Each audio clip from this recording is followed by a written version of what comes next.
Speaking of thinking that you can fix and impose with a volume screen, as we do on the channel, we have our something old, something new reviews. And our Yes. something new was Rebel Moon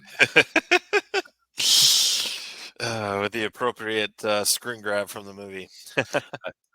with Admiral Noble. Yes, who was anything but noble. Um, Oh, we see that's the brilliant irony of the character because I know. Yeah. well, or Zack Snyder is so subtle. Yes, he is. And hey, Ninja, good to see you. See you.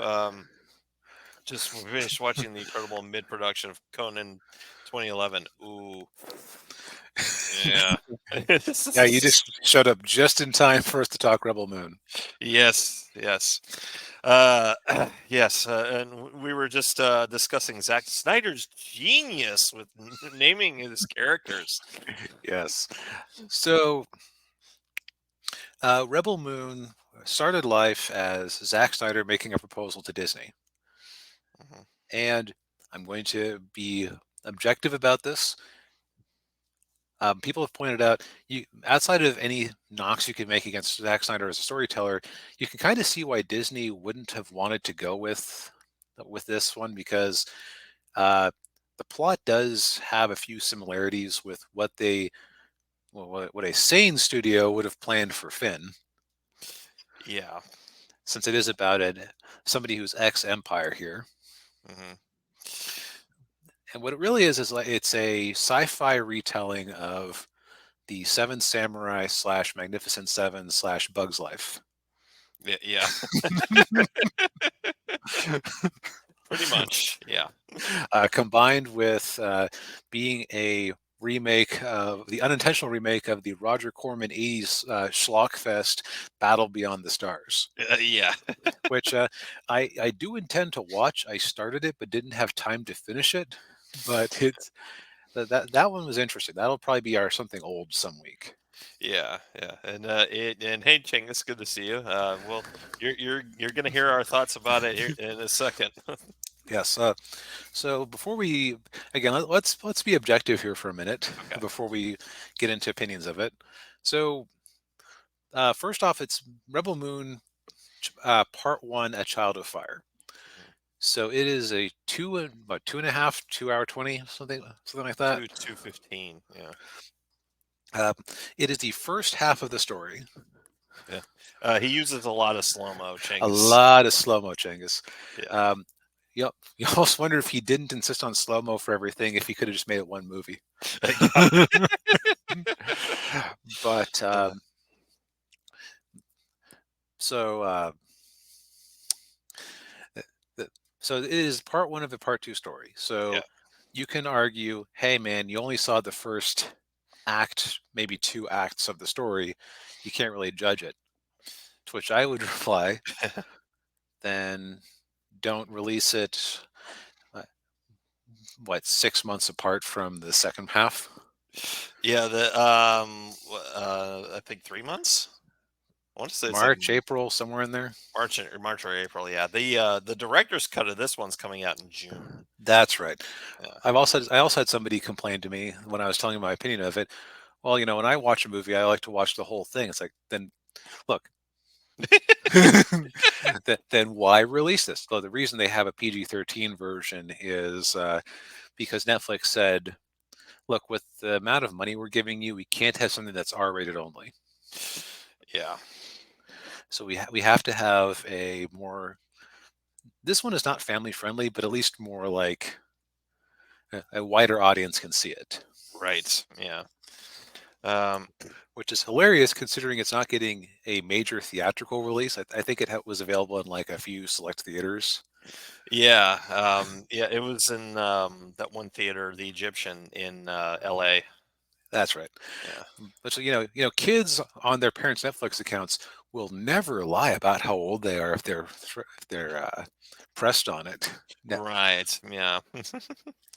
Just like uh, last week's South Park review of Not Suitable for Children. yeah. But but yeah. So I guess we should do like talk briefly about the plot. Yes. Such as it. such as it was. All right, so there's a wide shot. Then there's another wide shot. Then a close up of a woman playing in the dirt. Okay, okay, we'll talk about this as an actual thing. Okay, so Cora is a farmer on a remote planet of people. Like some people call them Vikings. I got more of like a Celtic vibe off of them, but it's e- Yeah, either one works. yeah, They're a simple folk who prefer in a galaxy of people who have faster than light travel and all this other good stuff. They prefer to do things by hand, but they're a simple farming community. She's a mhm, newcomer who hasn't quite integrated yet, and there's kind of a actually kind of reminds me slightly of Andor-ish character physically, yeah, who clearly likes her, and his name I forget because he doesn't really do much until the last act, but yeah. I can't remember what his name is either. Yeah, we'll call him Farm Boy.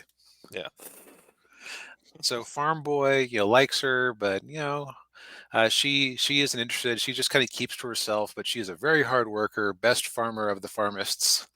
hmm Um, and yeah, um, and then an alien warship shows up, and then a commissar from Warhammer 40K descends, yeah. and th- he proceeds to kill the village leader and declare, we want all your grain stores. We'll be back when the harvest is out." Yes, and they leave a contingent of soldiers behind to make sure that they do what they're supposed to do. And it just says, "Is it true that there's some?" Yeah, yeah. um, Yeah, like I am a 40K novice, and even I went, "Oh, come on, that's just a 40K army. Like yeah, this is yeah, so 40K." yeah. And so then what happens is, and the commander of the troops that's leading him, it's General Zod Oh, from was it? Okay. yeah, yeah, Michael Shannon.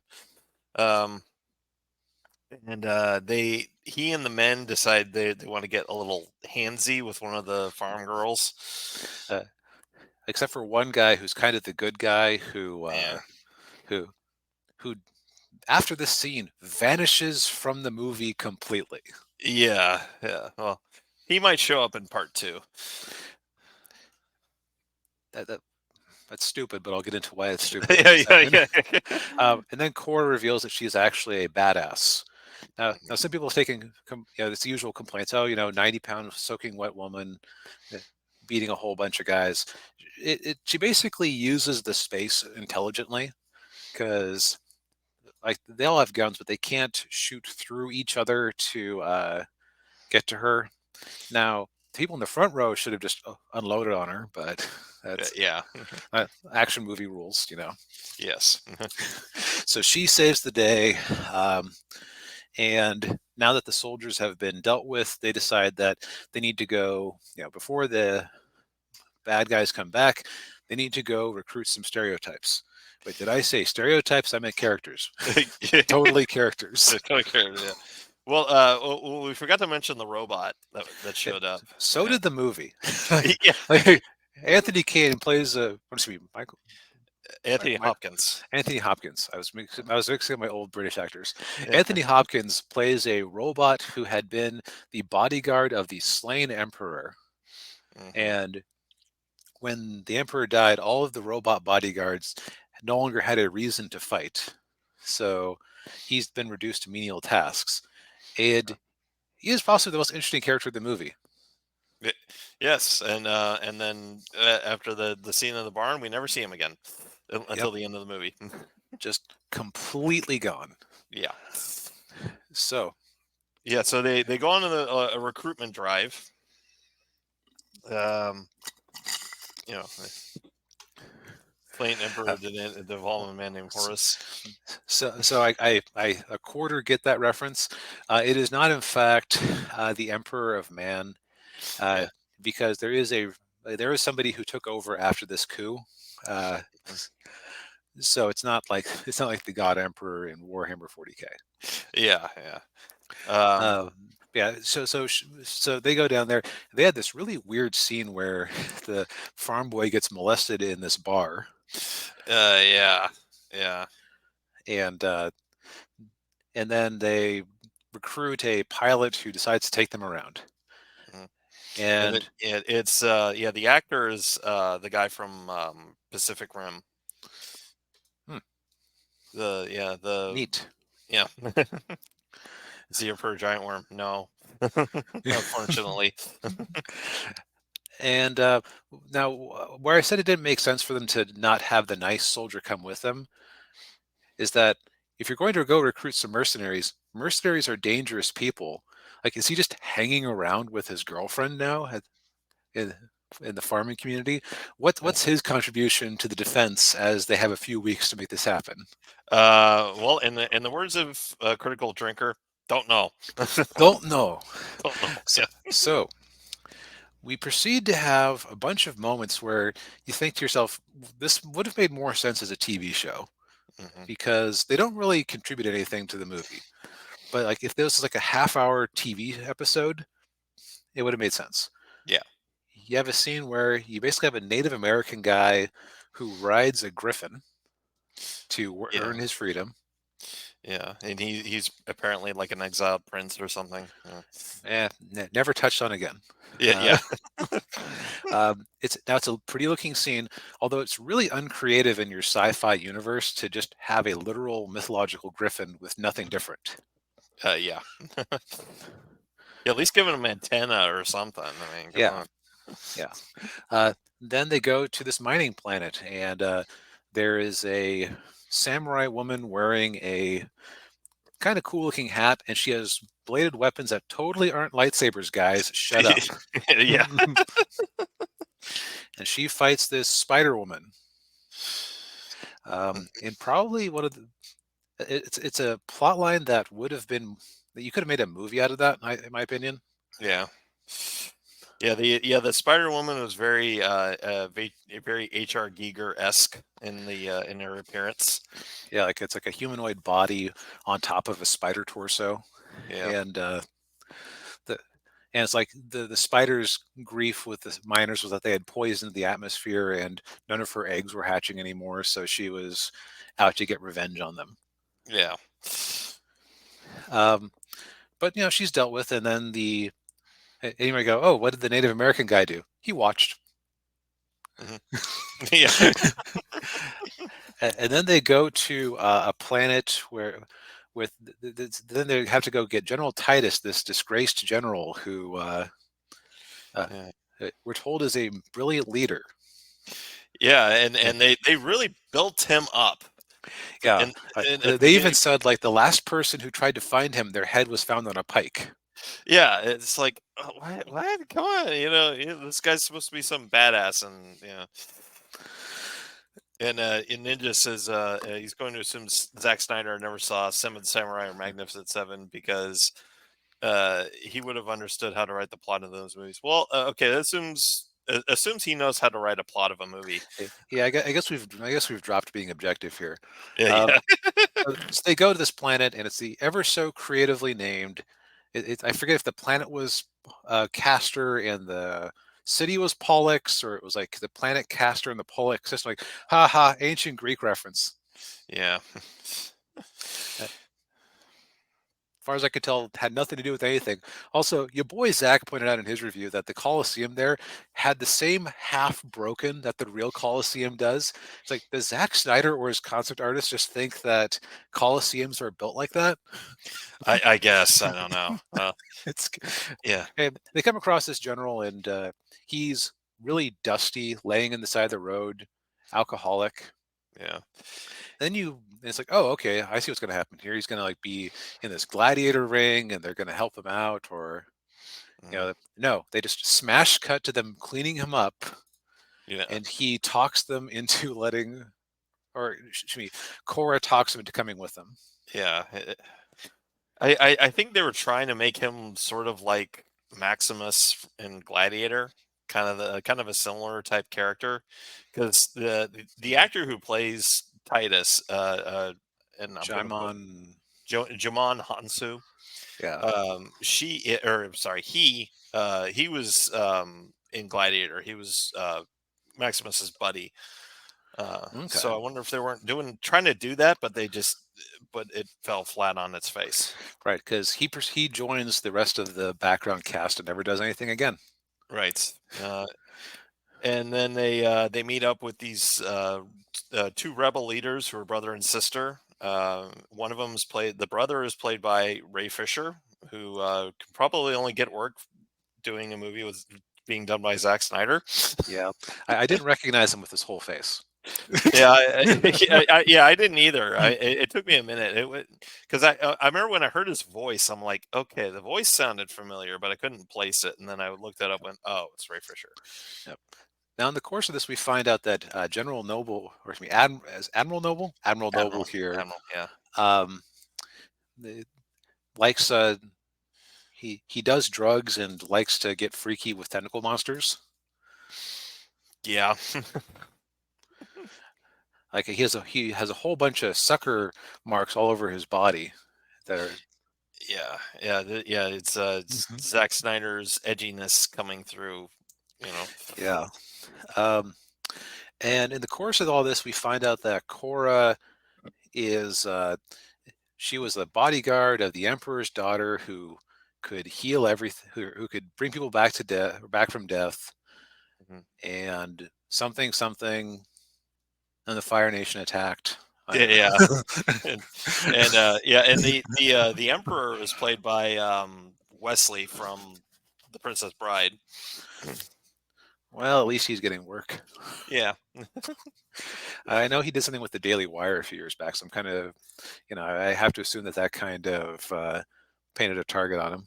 yeah, more no doubt. Yeah, but Let's see. So you've in this is where the scene where you see Cora's past, yeah, and like that flashback scene. That's where it's like, oh come on, this is just Warhammer 40K. Like this is yeah, 100% Warhammer 40K.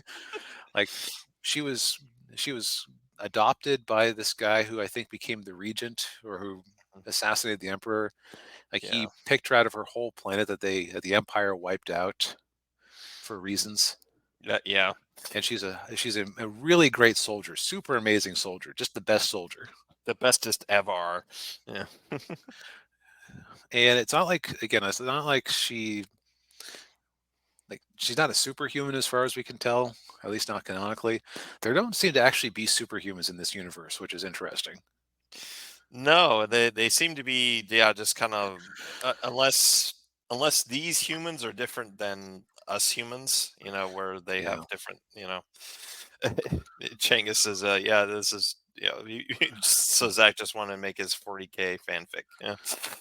Yeah. So then in probably the most unsatisfying betrayal, like I actually say that DJ from The Last Jedi had more of an impact on me Yeah. because I did care about Finn and to a lesser extent Rose when I was watching The Last Jedi.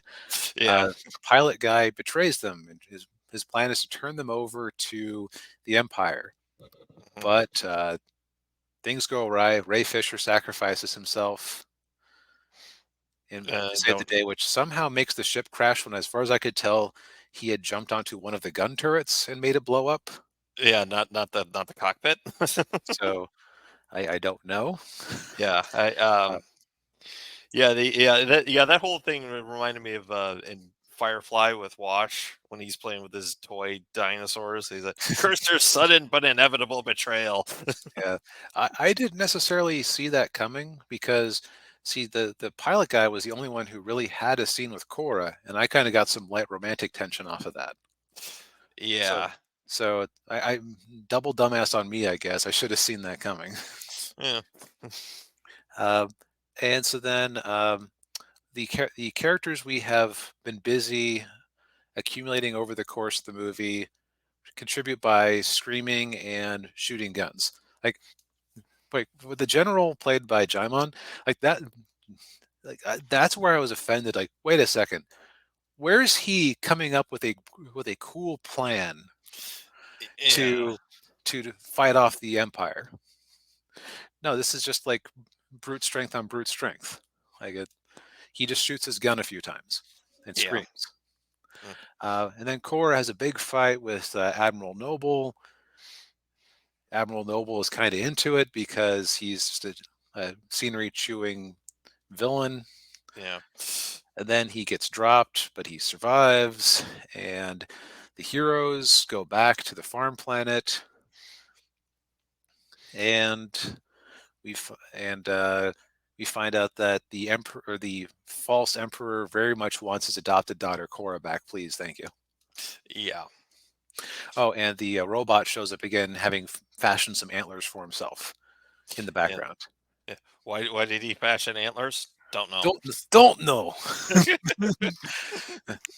All right. So as you can tell from our breakdown here, uh, so to get kind of down to it, you can hear from the enthusiasm in our voices that we love this movie. Yeah. Oh yeah. Yes, yes. It was great. Yeah. Yeah. It. Best sci-fi movie since Star Wars. Yeah. Yeah.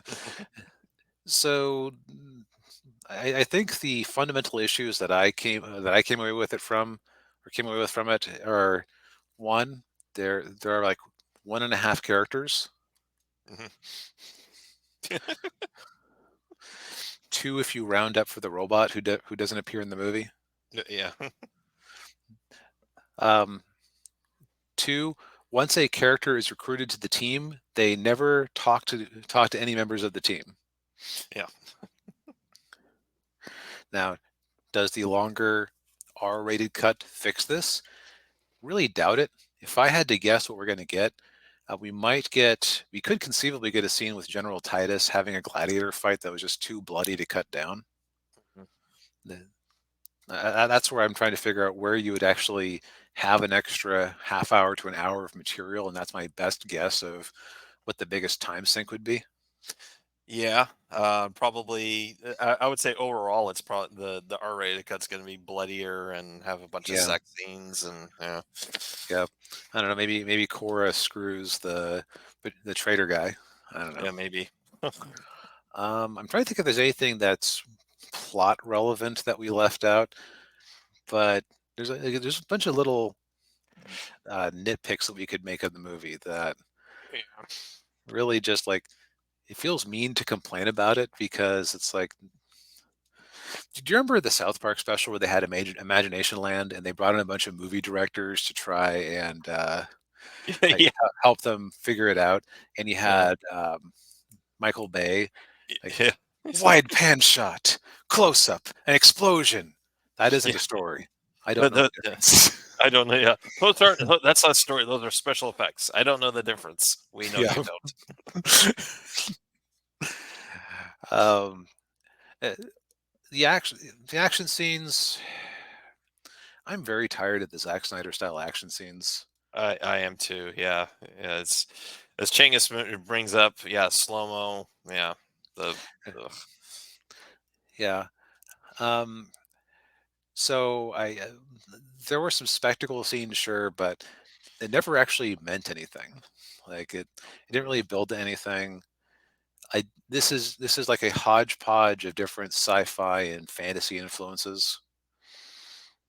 Yeah, and not done very well.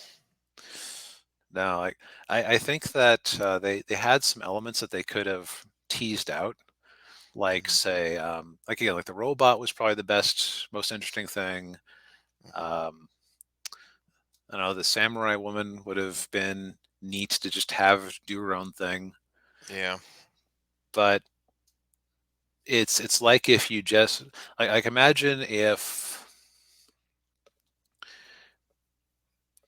well, it'd be like in Star Wars if Luke was tasked with recruiting a bunch of people to help save Leia, and uh, he goes with Han, and he goes to a planet and spends 10 minutes recruiting Boba Fett.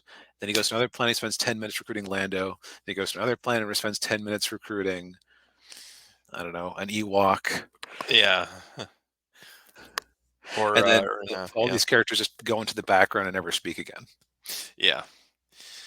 Which thinking about like if they ever did a movie of Mass Effect 2, that's Mhm. probably what would happen. Just Shepard going around and recruiting all the characters, and then you never see or hear from any of them again. That's for the third one, right? Right. Yeah. But yeah. Now, the harshest, most accurate review I heard of this Yeah. was from your boy Zach over at Comics Matter with your boy Zach. Hmm. Um, so he tied together two things.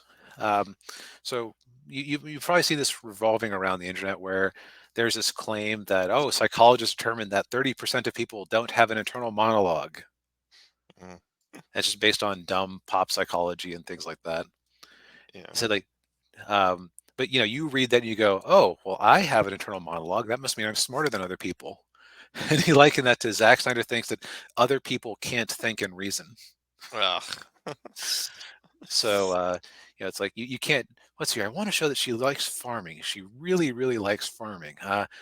Yeah, I can't have her look over a plowed field with with a look of satisfaction on her face. I know. I'll have her pick up a bunch of dirt and just Yeah. like run it through her fingers because that's what farmers do all the time, right? And apparently, the dirt is just like I forgot about this, but the dirt is just obviously bought from a bag and doesn't look compacted or anything. Yeah. Um, so that's the first part of it. But Mhm. as a consequence of this, Zack Snyder makes movies for humans the way that you would make a movie for a dog. Like he imagined the scenario where the movie theaters decide to start renting out space for doggy daycares because they don't have enough movies to show anymore. Yeah.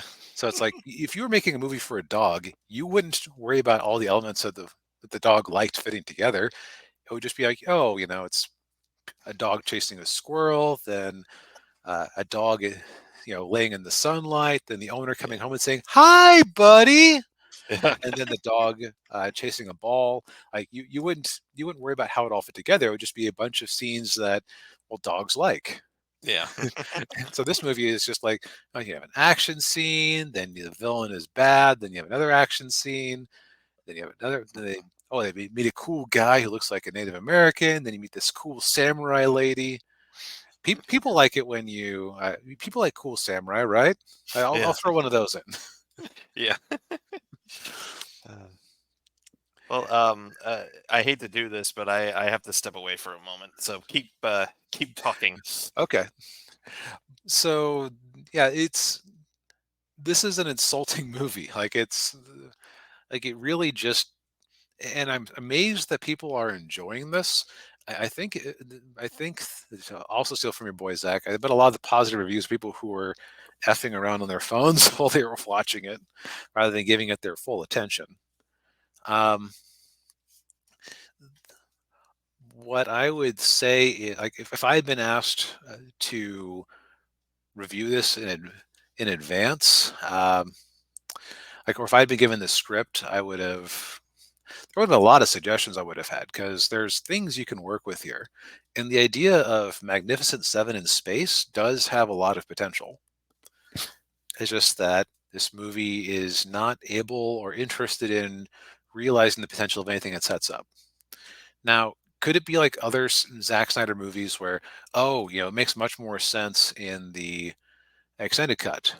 Well, the difference is that the extended cut for, say, Batman v Superman, uh, added a lot of elements, like a lot of plot elements that had been removed from the theatrical cut, and gave Superman a story, and it made things actually fit together. The thing about this movie is it isn't so much that there are plot holes. So like what happens is very straightforward. Yeah. It's just that it doesn't have it doesn't have any cohesion. Yeah. It's a lot of this happens, and then this happens, and then this happens, and then you have to have this done, and that, and like, Right. yeah. We've talked before about how it feels like some people play more video games and watch movies who go into creativity. Like if Hmm. this was a video game, it'd be like, okay, yeah, this is fine. Like, we're just recruiting our party and Yeah, yeah, like I was saying with Mass Effect 2. You're going around recruiting people. Yeah. right. But the other thing is that these cutscenes are interrupted by gameplay. So you spend an hour trying to get through a level, and you kind of forget that the plot line from the last video didn't really, or the last video, the last cutscene doesn't really touch on this one as much. Yeah. Yeah. But Yeah. yeah, not even Zack Snyder's best work, unfortunately. Uh, No, no, yeah. Yeah, and it kind of it kind of goes to show that even when you give him something like original, like quote unquote original to do, mhm. he has no idea what he's doing. I thank you for bringing that up because this kind of proves a theory that I've had for a bit that so the reason people were able to read anything into Zack Snyder movies to start with was because he was usually using characters that people were familiar with. Yeah. So it's like if you have any sort of relationship with Batman and Superman or the other DC characters, you're subconsciously filling in a lot of gaps in the characterization of those movies, Right. Yeah. which could actually explain why some people didn't like the alternate take on Superman, for example. Because like if you don't have a lot to work with and you're filling in the gaps you- with what you know, it doesn't add up. Yeah. Yeah, and even like even the other movies that were a little more obscure that he was adapting, like Watchmen or 300, like even those movies you could kind of figure out like what the characters are about because they kind of, especially with Watchmen, each character had an archetype of a Mhm. superhero that people were used to seeing in other comic book superhero movies. Right, and like Ninja is saying, 300 is based on histories. Right. Yeah. But yeah, so like whoever decided to let Zach start having creative control over things rather than him being a remake guy Hmm. uh, did the world a disservice because maybe by now we would have had a movie version of Invincible or The Walking Dead or something like that that he would have been right up his alley. Oh yeah, especially Invincible. Yeah, like oh, actually, now that I think about that, that would be a match made in heaven, a Zack Snyder Invincible, because Yeah. it's the same sort of edgy boy superhero stuff, or Mm. or like let him do the Authority movie. Not that he wants to work with the Warner Brothers ever again. Yeah. Which, whatever you think about him, he was really screwed around by that studio. So do not blame him. Yeah. Yeah. Yeah, I agree with that. Yeah. Um. But yeah, but this movie, I had a hard time giving a damn about any of the characters, mainly because we hardly ever saw any of them. And it was just like, and how they were would recruit them, it was just like it was way too easy. It would just be like, oh, give them a few good words of encouragement, and all of a sudden they're on the ship and going off with them. Like, okay. Oh, you're muted. That's where a hypothetical Rebel Moon TV show would have had an easier time because Yeah. you could have, like, maybe it isn't Korra who convinces the samurai lady to join up. Maybe it's the Native American guy. Hmm. Uh, these are good people, or they go to see General Titus, and he refuses to join them, and Korra has to infiltrate the gladiator games, and you have a big set piece there. Right. Yeah. But it's like no, no interesting conflict. Like No.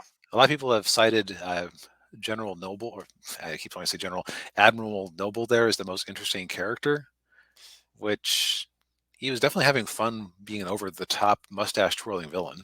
Yeah. Sort of reminded me of Baron Harkonnen in Dune. Very, because Yeah, Harkonnen was kind of, yeah, the same type of mustache twirling villain, and he was also real just. slimy guy. Yeah. The other thing is that like just a lot of the dialogue had a tin ear. Hmm. Um, it, it's just like the whole inciting incident was this stupid wordplay with the leader of the village and the farm boy and the admiral over whether they have excess grain or not, and Yeah, it's just like it didn't add up. yeah. That's. Oh, by the way, did you notice the admiral's cane that he used? What it Yeah, it was? looks like a femur. Yeah, They never say whose femur, but it's a femur. Yeah, it's a little affectation, I yeah. guess. But but yeah, I cannot recommend this movie at all. Yeah, firm unrecommend. Maybe we watch part two just for closure and as a thing to review, but I'm Yeah, not chomping at the bit to see what happens next because yeah, I predict it will be slow motion and shouting, and maybe some of the Rebel Moon people will die. I don't know. yeah. Well, even then, I won't care because I won't know anything about them. Yeah, exactly. Oh no, the samurai lady died. Yeah.